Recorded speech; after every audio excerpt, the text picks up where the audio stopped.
I'm about to let you know exactly how I made my first $10,000 selling on Etsy and every single mistake that I made along the way. If you are not in the private group by now, you are missing out on live coaching calls where you can get your questions answered. If you need some guidance within this business, you need some help to get you guys going a little more, you need to collaborate with other business owners, you need that extra push and guidance, feel free to click the link down below to join my private group. So this was way back in 2014 when I first started selling on Etsy. At first, before I really saw my first breakthrough of my $10,000 month, I really had some failures. First, I had made a few sales here and there. At first, I was trying to sell decal stickers. And decal stickers, when I first got into this business, I bought a vinyl cutter plotter, and I bought the decal stickers. And I was selling monogram initials, and this was customized and personalized to each and every single customer. Now, I had my downfalls with this because I was irritated by creating the actual sticker itself. So a few months go by. This was roughly like March or April when I was getting into it. But then, I gave up on that. I actually sold the vinyl cutter, the vinyl plotter, not knowing I can use the same thing to create t-shirts. Now, a few months come back around. It's about July, and I want to get into t-shirts. I did not know I can use a vinyl cutter to also make t-shirts. So I repurchased a vinyl cutter and a heat press this time. And at this point, I started listing on Etsy. I was listing back to school t-shirts. I didn't know back to school t-shirts was actually a huge niche. I just got really lucky, and I was looking at the timing. I was looking at the trends, and I saw this right here was really trending in July because of back to school. And now I didn't focus on all grades. I only focused on one particular grade. And this grade was actually just kindergarten. I was making graduation t-shirts for kids. So this was something that was popular because they would order it in a child's estimated adult size. So for example, you're purchasing a large adult t-shirt for a child who is in kindergarten, and they take a picture with the same t-shirt every single first day of their grade school year up until their senior year. So basically they grow with the t-shirt. So I got really lucky with that. I posted that listing up. But number two, which made my listing stand out at that point in time, was personalization. And personalization is still hot today. You being able to customize a product on Etsy, and tailor it to the customer's needs gives you that extra edge, and you can charge actually a little bit more. Now, the whole thing right now is the fact that a lot of people are doing print on demand, and this can be a hassle, but there are ways to get around it so that you can customize each and every single one. But at this point in time, I was actually using a vinyl cutter, which was actually a very good method for this process because you can create a lot of one-off designs with a vinyl cutter. I would not have been able to do this with screen printing because with screen printing, you would be printing out the same design over and over. With this one, we were printing out a different design for each and every single t-shirt. And I was getting an even higher margin than print on demand because we were doing it ourselves. I didn't even really find out about print on demand until about a year later. But at the same time, I dove into it and I started seeing sales here and there. And this was in 2014. This was honestly amazing to me. But I actually just got into the business and I made a lot of mistakes. So within this first month, I didn't even know you could get t-shirts wholesale. I was actually going to Walmart paying $5 for a Gildan t-shirt. I was going to Michael's, I was going to wherever it was locally and looking for the size, looking for the specific color that I listed for sale.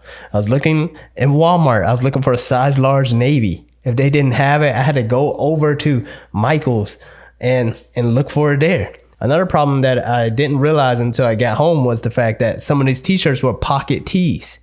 I didn't know I purchased the wrong t-shirt. So instead of returning it, I'm already back home. I would take a seam ripper and I would just rip the pocket off, then print over the t-shirt and then ship it out. And now that's where my second problem occurred.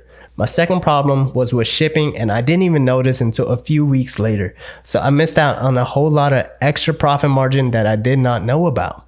So I was shipping out all of these t-shirts priority mail, not knowing products that weigh under 1 pound should go out first class. And at this point in time, at this date, first class was going roughly like $2.70 to $3.60 per package.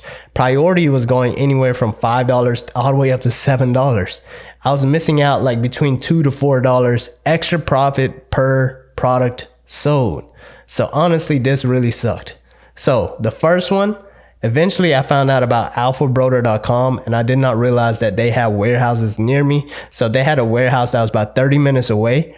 But there's also this other thing that you can use on AlphaBroder known as Flex Express, and it used to be free. We used to be able to ship it to our local FedEx facility and pick it up there the next day. However, even picking it up at the warehouse made it so much more ideal for me, because on the website, it was so much easier for us to look for the t-shirt that we needed, the color, and just type in the size that we need. And this was only $2 per t-shirt compared to $5 per t-shirt from Walmart and Michaels. And then the second one, which was the shipping cost. And the shipping cost was crazy because when we found out about first class, that saved us a lot of money. But here's the extra twist on top of that. We were going through the hard way of delivering those t-shirts. When it came to the packaging, I was going to USPS and I was picking up that priority mail envelope thinking because it's free, and you know, not knowing I was paying for the more expensive stamp, thinking it was free. That's why I was using that. But poly bags were very affordable on Amazon. So eventually we switched over to poly bags. I'm not sure the price at that point, you know, it was probably like 13 bucks for 100 poly bags or so. And then also investing into a label printer. We were printing shipping labels on the 8.5 by 11. We would take the 2 stickies and throw it onto the actual printer. That costed us a lot of ink, you know? So eventually we also invested into a laser printer, and that helped out a lot. And honestly, even though this was our first breakthrough on Etsy, you know, this gave us so much encouragement that we knew exactly what to do. And when I say we, it was really just me, and I had one of my cousins help me. You know, who's weeding vinyl, who's taking things to the post office, picking up vinyl locally and stuff. So, you know, we doesn't really mean a lot of people at this point in time. It was really just me and one other person. And really that month, just seeing that type of sales was just really a sigh of relief. I've seen that type of sales in different industries beforehand. You know, I had my ups and downs with different businesses. And, you know, that's my thing when it comes to the t-shirt business itself, is the fact that I didn't just dive into it and I saw my success. You know, I was reselling. I had a Turo business. I had a videography business, had a design business. It was so many different things, and I made income here and there, but it wasn't until the t-shirt business that I really found like a foundation after the fact of going through the trials and tribulations of learning the process, that we could create something that had a whole lot more structure, you know? So just remember, I know a lot of you guys here probably already seen those types of sales before, and you probably kind of gave up on it because you couldn't recreate it again. Just remember that if you did it before, you can do it again. You know, you just got to think of different ways of actually doing it. The problem with selling on a marketplace is the fact that it gets more and more competitive. That doesn't mean there's not enough sales out there for you. It just means that there are more sellers now. And it's probably not as easy, but that doesn't mean it's not impossible. You got to really look at the designs that you have, the t-shirt niches that you're hitting, your actual listing template, how well does it look, and so on. And you also have to remember the fact that just because you saw success here and you might have felt like you are giving up and you are moving forward, it does not mean that it was a waste of time. It doesn't mean that you were a failure. You will still use these same business principles here in this t-shirt world for a different future business. I went through several different businesses before, and it wasn't until here that I really found like my place. But that doesn't mean the businesses that I got into before was a waste of time. There's a lot of principles there that I also use for this business. So t-shirts might not be your last destination, but it is a part of your journey now. If you enjoyed this video, my name is Rich. I've sold well over 7 figures in t-shirts. I've also helped students reach over 6 and 7 figures.